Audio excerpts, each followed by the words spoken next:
Hey, let's talk about examples of inclusive language. In a previous session, we talked about the importance of language. And God knows if you're a leader, if you're in a leadership position, the key is this: you have to be masterful communicators. Not good, you should be masterful. So I'm going to give you a plug right now. If you don't understand that, call me right away, because that is what leadership is all about. It's being masterful at your communications. So I'm going to take a few minutes to help you gain some mastery. Is that okay? Inclusive language is language that avoids expressions or words and phrases that might exclude or marginalize or offend. Okay, we got that. Exclude, marginalize, offend. We don't want to do that. We don't want to base our language things such as race and gender, ethnicity, sexual orientation, disability. Oh my God. Okay, your language needs to be inclusive. So let me give you some examples. All right, it's just going to be some because there's a lot to this. But let's talk about gender inclusive language. You use they and them. John, I see that all the time. I see it now in Zoom. Well, it's they or they or them as a singular pronoun when people's gender is unknown or when someone prefers that pronoun. Okay? They or them, when you don't know the gender or that person prefers that. Too easy. A lot of us are seeing MX coming up now. Well, I see this Latin X, this, okay. What does all of that mean, John? Okay, so that means this. This is a gender neutral. If it's appropriate and you want to say gender neutral, I don't know their gender, I can say instead of Mr. or Ms., you may see MX, gender neutral.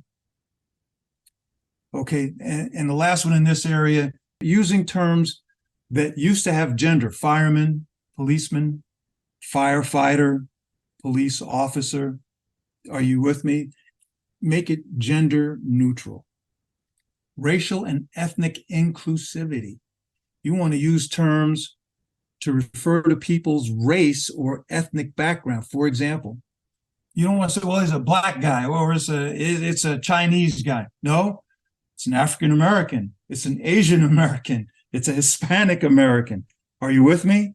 It's not some Hispanic guy. No, it's a Hispanic American. It's African American. It's Asian American. Now, let me throw this one out. Every black person you see in this country, even though they may have been born here, are not necessarily African American. But it's okay to say African American. Let them correct you. Hey, I'm Jamaican American. Oh, apologies. Got it. Jamaican American. Okay. That's people splitting hairs, splitting frog hairs, but that's okay. Let them split. If that's what they're comfortable with, you go with it. Too easy. If I say something that's offensive, I want to know what I said. I'm going to apologize and I'm going to, okay, how should I refer to you? Jamaican American. Great. You want to avoid stereotypes and generalizations related to race or ethnicity. That should go without saying, but maybe not. Since we're in a workforce today where people even my age are getting sensitive, they're really in with it. Okay. So terms like older adults or senior citizens, okay, that may no longer be the way. The elderly, which I might be one of those, but it is okay to say older adult, an older adult or a senior. Okay, please don't give me the pejorative of, well, he's a senior citizen. No. And you want to avoid things, no jokes, no fat jokes, no skinny jokes, no jokes that pertain to someone's body makeup. None. None. Well, the fat guy over there, none. Okay, you don't want to do that. Let's talk disability real quick. I'm going to be honest with you. I screwed this up. I certainly did. I sit on a board. I use the disability first instead of the person. Well, this person has autism. Boy, that was like, when it came out of my mouth, I stopped and said, I think I just threw out an insult. And I asked the question, hey, I'm sorry, excuse me. It's the person first, okay? Instead of it's a disabled person, I want to stop and say this is a person with a disability. It's the person first, okay? What I screwed up was I put the disability up front. That was wrong. That was wrong. It was absolutely squirrely. Let me end with this one, because this one I'm afraid people are a little sensitive with, and that's LGBTQ and plus inclusivity. Use inclusive terms like LGBTQ or queer to encompass a diversity of sexual orientations and gender identities. It is okay. So if you want to say, oh, they're an LGBTQ plus person, okay, fine. They're queer, that's fine. Partner and spouse versus husband and wife.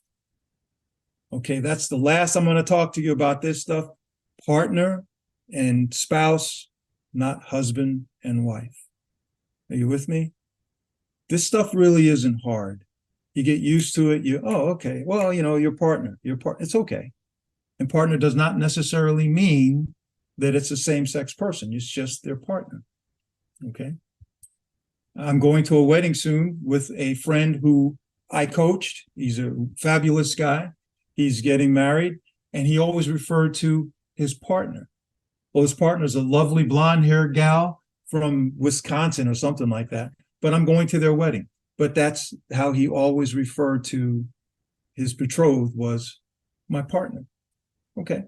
And so I'm with it, partner. All right, folks, that's enough on language. And those are examples. Please, that's how you use them. And I know that they always screws people up. It won't screw you up because you now understand it. Okay. If it does, call me because you need some help. All right. Okay. Out here, guys. Good luck with all of this.